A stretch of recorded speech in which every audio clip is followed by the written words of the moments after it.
আজকে আমরা যে ঘটনাটা নিয়ে কথা বলবো সেটা কিন্তু কোনো বানানো গল্প নয়। এটা একটা বাস্তব অভিজ্ঞতা যা ঘটেছিল পবিত্র তীর্থক্ষেত্র তারাপীঠে। আর এটা কোনো শোনা কথাও নয়, বরং এক পরিবারের সাথে ঘটে যাওয়া এমন এক রাতের কাহিনী যা তাদের জীবনটাকেই যেন ওলটপালট করে দিয়েছিল। ভাবা যায় গল্পটা শুরু করার আগেই এই একটা লাইন শুনলেই কেমন গায়ে কাটা দেয়। মানে সেই রাতের ঘটনাটা কতটা ভয়াবহ ছিল যে একটা সম্পর্কই চিরদিনের মতো নষ্ট হয়ে গেল। চলুন জেনে নেওয়া যাক ঠিক কি ঘটেছিল সেই রাতে। গল্পের শুরুটা কিন্তু খুব সাধারণ, একটা তীর্থযাত্রা দিয়ে। পটভূমি তারাপীঠ, এমন একটা জায়গা যা শুধু তার আধ্যাত্মিকতার জন্য নয়, তার সাথে জড়িয়ে থাকা নানা রহস্যময় কাহিনীর জন্য পরিচিত। এখানেই 4 বন্ধু এসেছিলেন পুণ্য সঞ্চয়ের জন্য, কিন্তু তাদের কপালে হয়তো অন্য কিছুই লেখা ছিল। আচ্ছা, তাহলে কারা কারা ছিলেন এই যাত্রায়? 2015 সালের ফেব্রুয়ারি মাস, শিলিগুড়ি থেকে 2 বন্ধু রনিত আর সুমিত তাদের স্ত্রীদের নিয়ে তারাপীঠে এসেছেন পুজো দিতে। রনিত এর আগেও একবার এসেছেন, কিন্তু বাকি 3 জনের জন্য এটাই ছিল প্রথমবার। ওদের প্ল্যানটা ছিল খুবই সিম্পল, একটা সাধারণ উইকেন্ড ট্রিপ। শুক্রবার পৌঁছানো, শনিবার পুজো দেওয়া, একটু ঘোরাঘুরি করা, আর রবিবার বাড়ির দিকে রওনা দেওয়া। কিন্তু কে জানত যে এই সাধারণ প্ল্যানটাই একটা ভয়ঙ্কর দুঃস্বপ্নে বদলে যাবে। অনেক খোঁজাখুঁজির পর ওরা দ্বারকা নদীর ঠিক পাশেই একটা হোটেল পেয়ে গেল।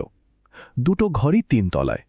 রনিতের ঘরের বারান্দা থেকে শান্ত দ্বারকা নদী দেখা যাচ্ছে, আর সুমিতের ঘরটা রাস্তার দিকে। সবকিছুই তো পারফেক্ট মনে হচ্ছে, তাই না?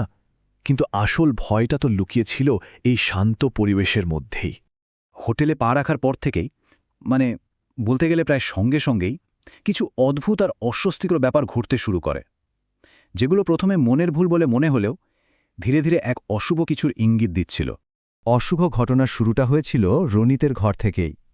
বাথরুমে ঢুকতেই ওনার স্ত্রীর হঠাৎ করে গা ছমছম করে ওঠে, মানে কোনো কারণ ছাড়াই। স্নানের সময় মনে হতে থাকে, আরে ঘরে কি আমি একা, কেউ কি আছে? জলের বালতিটাও যেন একটু সরে গেল। এই ছোট ছোট জিনিসগুলোই কিন্তু একটা বড় বিপদের সংকেত দিচ্ছিল। আর তারপর ঘটল এই ঘটনাটা। সন্ধ্যায় তারাপীঠের শ্মশানে ঘোরার সময় একজন সাধু সোজা রনিতের স্ত্রীর দিকে তাকিয়ে এই কথাটা বলেন। ভাবুন একবার, একটা সরাসরি সতর্কবার্তা যা তারা সেই মুহূর্তে ঠিক বুঝে উঠতে পারেনি। শুধু তাই নয়, সঙ্গে ছিল আরও একটা অদ্ভুত ব্যাপার। ওদের ঘরের বারান্দায় দাঁড়ালেই নদীর দিক থেকে একটা বিশ্রী পচা গন্ধ আসছিল। দরজাটা বন্ধ করলেই সব ঠিক, আবার খুললেই সেই গন্ধটা ফিরে আসছে। খুবই অস্বস্তিকর, তাই না? রাত যত বাড়তে শুরু করল, এই ছোটখাটো অস্বস্তিগুলো সোজা সাপটা আতঙ্কে পরিণত হল। যা কিছুকে এতক্ষণ মনের ভুল বলে উড়িয়ে দেওয়া হচ্ছিল, সেটাই এবার ভয়ঙ্কর সত্যি হয়ে সামনে এলো। 4 জন মিলে যখন ডিনার করছে, ঠিক তখনই রনিতের স্ত্রী অনুভব করলেন কেউ পেছন থেকে ওনার চুল ধরে আলতো করে টানছে। এটা কিন্তু আর মনের ভুল নয়, এটা ছিল প্রথম ফিজিক্যাল কন্ট্যাক্ট।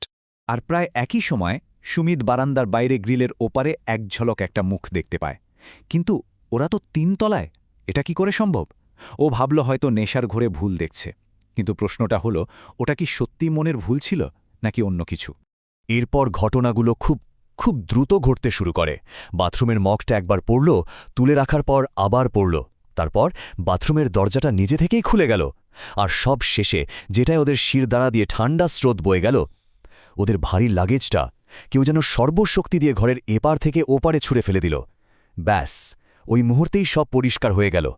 ভয়ে ঘর থেকে কোনো মতে পালিয়ে আসার পর ওরা বুঝতে পারছিল না কি করবে, কিন্তু এর কারণ তো জানতে হবে। আর তখনই হোটেলের একটা কালো গোপন সত্যি ওদের সামনে চলে আসে।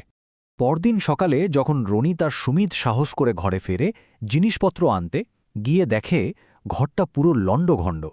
বিছানার চাদর, কম্বল সব মাটিতে পড়ে আছে, যেন কেউ প্রচণ্ড আক্রোশে সবকিছু তছনছ করে দিয়েছে। কিন্তু আসল রহস্যটা জানা গেল একেবারে অপ্রত্যাশিতভাবে, মন্দিরের লাইনে। সেখানে এক ভদ্রলোক, যিনি প্রায়ই তারাপীঠে আসেন, তিনি ওদের কথাবার্তা শুনে ফেলেন, আর তিনি এগিয়ে এসে সবটা খোলসা করেন। ওই ভদ্রলোক যা বললেন সেটা শুনে তো ওদের চক্ষু চড়ক গাছ। উনি বললেন ওই হোটেলে নাকি এমন 3টে ঘর আছে যেগুলো হান্টেড বলে পরিচিত। আর দুর্ভাগ্যটা দেখুন, রনিতরা ঠিক ওই 3টের একটাতেই ছিল। রহস্যের কারণ একটা খুন। ভদ্রলোক জানালেন বেশ কয়েক বছর আগে বিহারের এক মহিলাকে তার সঙ্গী ওই হোটেলেরই একটা ঘরে খুন করে, আর মনে করা হয় সেই অতৃপ্ত আত্মাই হয়তো সুবিচারের অপেক্ষায় এখনও ওই ঘরগুলোতে ঘুরে বেড়ায়। এই ভয়ঙ্কর সত্যিটা জানার পর ওদের মনের অবস্থা কি হয়েছিল, কিভাবে ওরা এই ট্রমা থেকে বেরোনোর চেষ্টা করল? চলুন এবার গল্পের শেষ পর্যায়ে যাওয়া যাক। যা হওয়ার তাই হল। হোটেল ম্যানেজার তো সবটা শুনে হেসেই উড়িয়ে দিলেন। নিজের হোটেলের বদনাম কেই বা চাইবে? ওদের আর কিছু করার ছিল না। সঙ্গে সঙ্গে ওই অভিশপ্ত হোটেল ছেড়ে ওরা অন্য একটা হোটেলে চলে গেল। এই পুরো অভিজ্ঞতাটা ওদের মনে একটা অদ্ভুত পরিস্থিতি তৈরি করে। একদিকে সেই রাতের ভয়ঙ্কর আতঙ্ক, যার জন্য ওরা আর কোথাও ঘোরার কথা ভাবতেও পারছিল না, আর অন্যদিকে মা তারার মন্দিরে পা রাখলেই একটা অদ্ভুত শান্তি, একটা সুরক্ষার অনুভূতি। তাই বাকি সময়টা ওরা ওখানেই কাটিয়ে দিল, মন্দিরের চত্বরে।